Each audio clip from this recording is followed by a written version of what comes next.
Life has a strange way of waking us up. Sometimes it whispers, sometimes it shakes us gently, and sometimes it grabs you by the arm and forces you to look at a truth you've been avoiding for years. I thought I knew my son.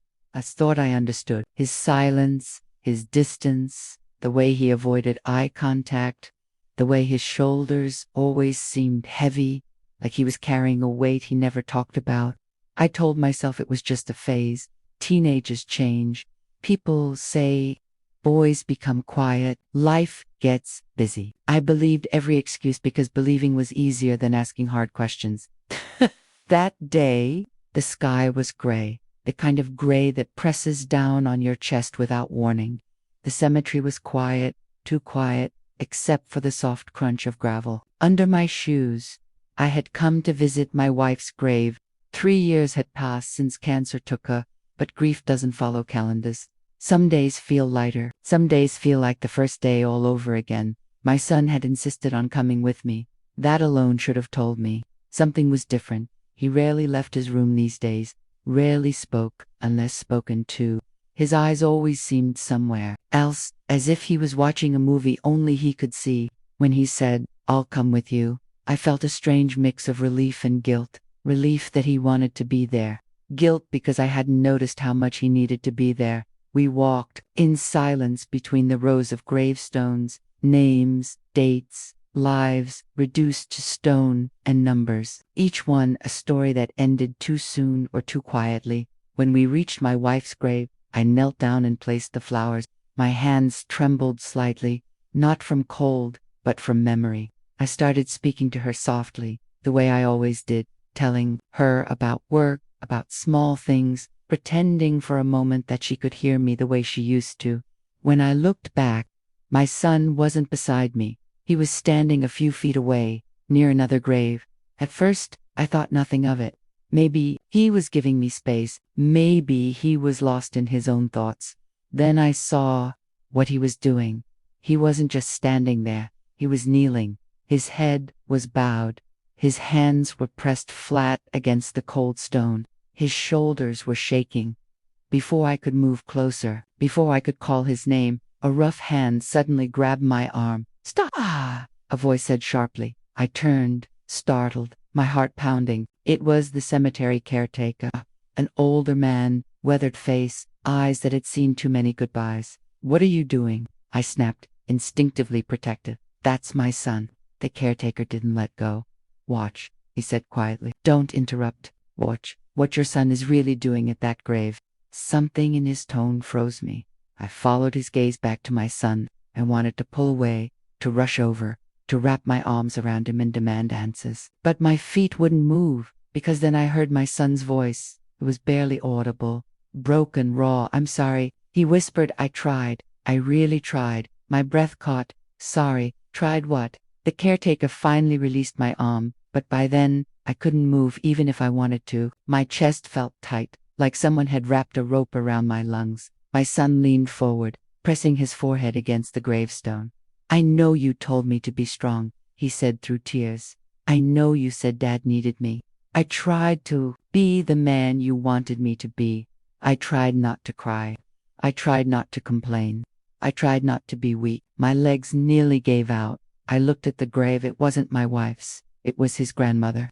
My mother. She had died a year after my wife. She had been the emotional glue of our family, the one who always noticed when something was wrong, the one who listened without judgment. After she passed, I told myself my son and I would be strung together. I didn't realize what that had cost him. I didn't want to be a burden. My son continued. "Dad already lost Mom. Then he lost you." I thought if I stayed quiet, if I stayed out of the way, if I didn't need anything, it would be easier for him. Each word hit me like a punch. I had been so focused on surviving my own pain that I never saw the silent deal my son had made with himself. "I will disappear so my father doesn't have to suffer more." That's when the caretaker spoke again, his voice low but steady. "He comes here every week," he said, "sometimes more. He talks to her, cries here, says things he doesn't say anywhere else. Every week." I swallowed hard. "Why didn't you tell me?" I asked, my voice cracking. He looked at me with a mixture of sadness and understanding. "Because it wasn't my place. and because parents often don't listen until life forces them to watch. I felt shame burn in my chest. How many signs had I ignored? The late nights, the empty plates, the forced smiles, the way he flinched whenever someone raised their voice. I had mistaken silence for strength. My son slowly stood up. His eyes were red, his face pale, but there was something else there to exhaustion, the kind that doesn't come from lack of sleep, but from carrying emotions alone for too long. That was the moment I understood something that would change my life forever. Pain doesn't always scream. Sometimes it whispers, sometimes it waits, and sometimes it waits until it almost destroys someone you love. I walked toward him slowly, afraid that if I moved too fast, he might shut down again. When he saw me, his first instinct wasn't to cry louder, it was to apologize. "I'm sorry," he said quickly. "I didn't mean to." I didn't let him finish. I pulled him into my arms. For the first time in years, I held my son the way I should have been holding him all along. He froze at first, like he didn't know if he was allowed to need comfort. Then his body collapsed into mine, and the tears came deep, shaking sobs that felt like they had been trapped inside him. "For years, I've failed you," I whispered. "Not you, me." He shook his head, but I held him tighter. "No," I said. "You were strong when you shouldn't have had to be. You were quiet when you should have been heard. That's not strength, that's survival." And in that cemetery, surrounded by the stories of lives that had already ended, I realized something powerful. The strongest people are often the ones suffering in silence. Motivation doesn't always come from winning. Sometimes it comes from realizing what you almost lost. That day didn't fix everything. Healing isn't instant. Trust isn't rebuilt in one hug. Pain doesn't disappear just because it's finally seen. But that day changed the direction of our lives because I finally understood my role. It wasn't to teach my son how to be unbreakable. It was to teach him that it's okay to break and to heal together. And if you're listening to this right now, if you're someone who's been quiet for too long, carrying everything alone, thinking your pain is a burden, let me tell you this: you were never meant to carry it alone. The days after that visit to the cemetery was strange, heavy, and quiet in a different way than before.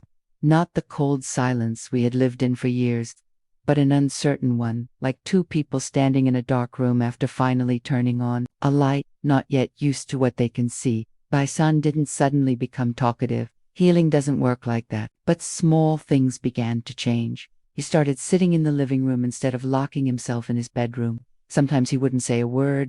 He'd just sit there, scrolling on his phone or staring at nothing. And for the first time, I didn't try to fix it. I didn't force conversation. I didn't lecture him about being productive or strong or positive. I just stayed.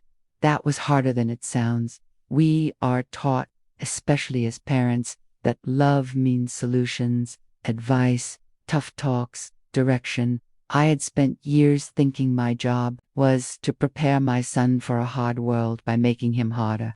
I didn't realize the world was already doing that job better than I ever could. One evening, while I was washing dishes, I heard his voice behind me. "Dad," just one word, soft, careful. "Yes," I replied, turning off the tap. "Do you think Mom would be disappointed in me?" That question cut deeper than anything I had heard before. I dried my hands slowly, buying myself a second to breathe. "Why would she be?" He shrugged, eyes fixed on the floor. "I'm not like you. I'm not strong all the time. I get tired. I get scared. I don't know what I'm doing half the time." I almost laughed, not because it was funny, but because it was painfully human. "Let me tell you something," I said, sitting down across from him. "Your mother cried during commercials. She cried at sad songs. She cried when she was overwhelmed, and she was one of the strongest people I've ever known." He looked up, surprised. "She used to tell me," I continued, "that being strong doesn't mean not feeling pain. It means feeling it and still choosing to love, to try, to wake up the next day." His eyes filled, but this time he didn't look away. That night, something opened between us. Not everything, not all at once, but enough for air to get in. Weeks passed. Some days were good. Some days were heavy again. Healing isn't a straight line. It loops, stumbles, falls back on itself. There were mornings when my son couldn't get out of bed, when the weight of everything pressed him flat. and there were days when he laughed at something stupid on TV, and for a moment, I saw the kid he used to be. One afternoon, I came home earlier than usual and heard voices from his room. My first instinct was panic. Fear has a long memory. But when I listened closer, I realized he was on a call. I don't know how to explain it, he said. It's like I feel guilty for being sad, like I'm wasting everyone's time. Leaned against the wall, my heart breaking and healing at the same time. He was talking to a therapist he hadn't told me yet. And strangely, that didn't hurt. It meant he was taking a step on his own. Later that night, he mentioned it quietly, almost casually, like it wasn't a big deal. I think it's good, he said, talking to someone who doesn't expect anything from me. I nodded. I'm proud of you. He paused. You don't think it's weak? I looked him straight in the eyes. I think it's brave. That word brave landed differently than strong ever had. Months passed. The seasons changed. Trees lost their leaves. Snow came and went. Life kept moving, indifferent to pain but generous with second chances. One day, my son came home with a form in his hand. It's for college, he said. Not the one you wanted, a smaller one. But it feels right. I smiled. Not because of the school, but because of the confidence behind his choice. I want to try, he said, and if I fail, I'll deal with it. That sentence alone told me how far he had come. Failure no longer terrified him. Silence no longer trapped him. He was learning that worth isn't measured by perfection. The night before he left, we sat on the porch together, the air cool, the world quiet in a peaceful way this time. I used to think, he said slowly, that if I broke down, everything would fall apart. I nodded. I thought the same thing. But it didn't, he continued. Things didn't end. You didn't leave. The world didn't collapse. No, I said. It changed. He looked at me, a small smile forming. I think that's better. When I dropped him off, I didn't give a long speech. I didn't warn him about the world. I didn't tell him to be strong. I hugged him and said, whatever you feel, you don't have to hide it anymore. As I drove away, I realized something important. Motivation isn't about pushing yourself until you break. It's about allowing yourself to heal so you can move forward. Too many people believe they have to earn rest, earn help, earn understanding.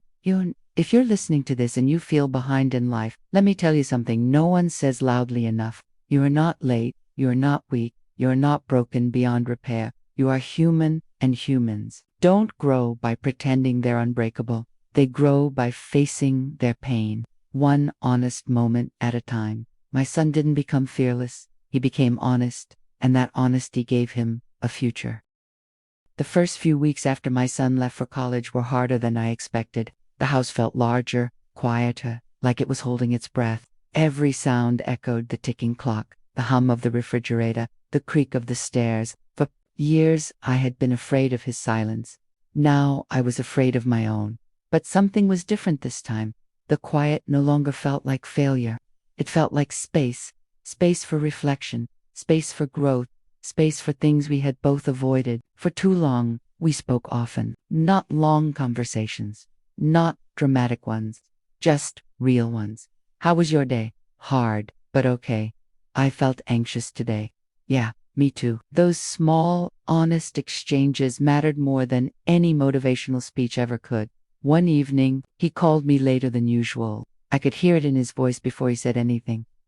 He said, I think I messed up. I sat down slowly, tummy. I skipped class for 2 days. He admitted, I couldn't get out of bed.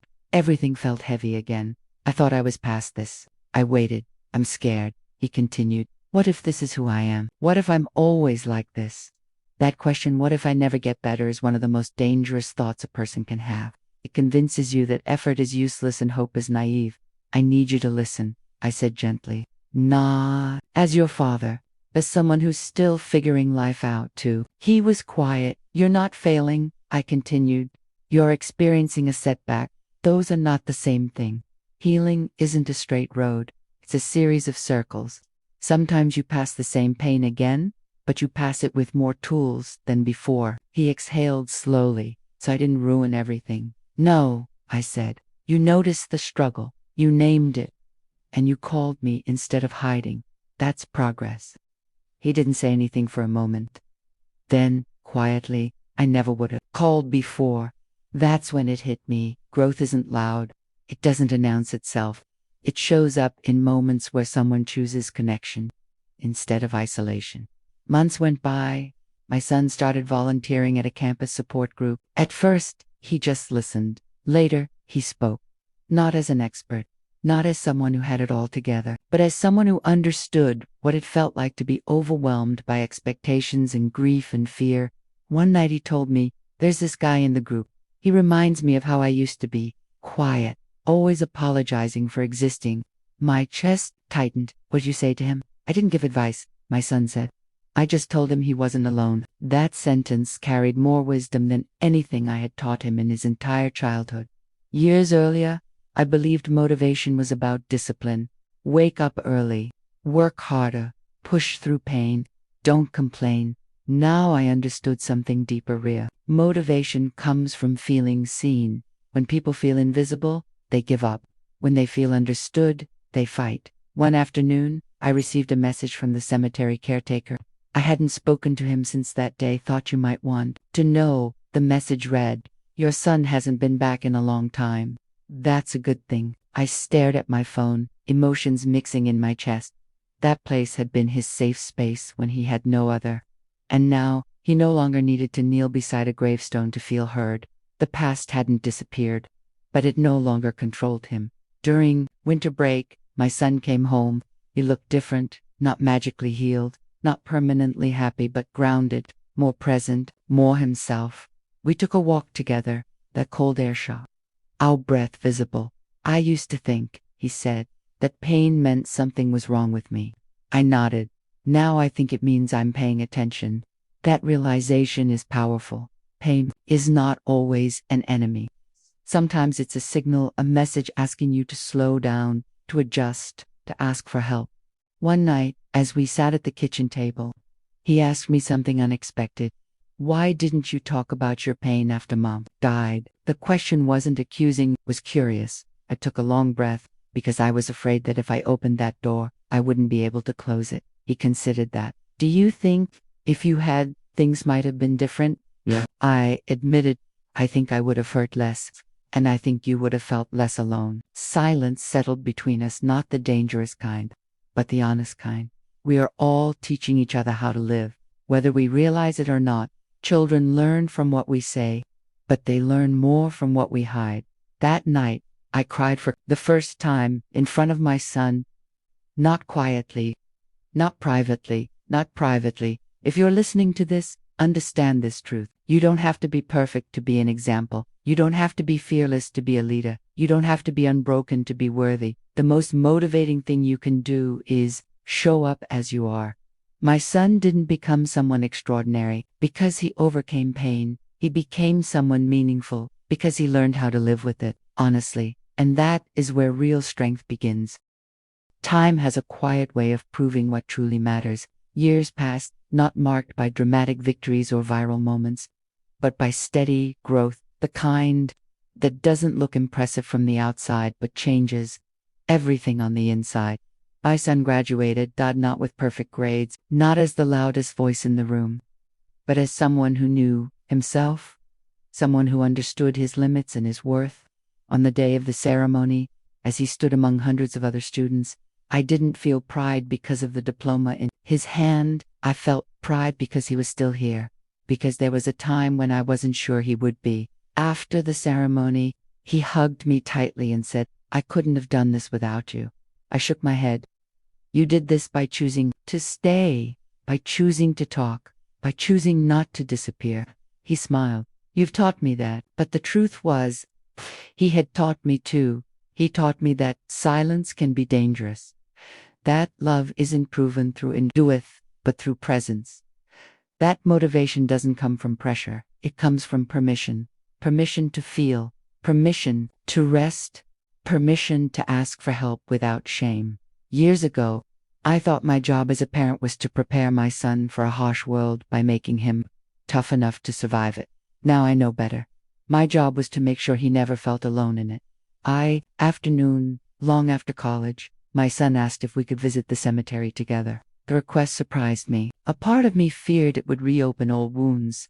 But when we arrived, the air felt different, lighter. We stood by his grandmother's grave. He didn't kneel this time. He didn't cry. He smiled softly. I don't come here to bleed anymore, he said. I come here to remember who helped me survive. I felt tears rise, but they weren't heavy ones. They were grateful ones. Before we left, he turned to me and said something I will carry for the rest of my life, if I ever have kids. He said, I won't teach them to hide their pain. I'll teach them how to speak it. That is how cycles end. Not through anger, not through blame, but through awareness. If you're listening to this, and you're someone who feels like they've been holding everything together with clenched fists and silent tears, hear this clearly. You don't need to earn rest. You don't need to justify your pain. You don't need to be strong all the time to be valuable. Your worth is not measured by how much you endure quietly. It's measured by your willingness to stay honest. Even when honesty feels uncomfortable, motivation isn't about becoming someone else. It's about finally allowing yourself to be who you already are, without shame. The cemetery caretaker was right that day. Sometimes life has to stop you, grab you by the arm, and force you to watch a truth you've been avoiding. Not to hurt you, but to save you. And if there's one lesson I hope you take with you from this story, let it be this. The people who need your attention the most are often the ones asking for it the least. Listen sooner, love louder, and never mistake silence for strength, because the bravest thing a person can do is stay, speak, and choose to live.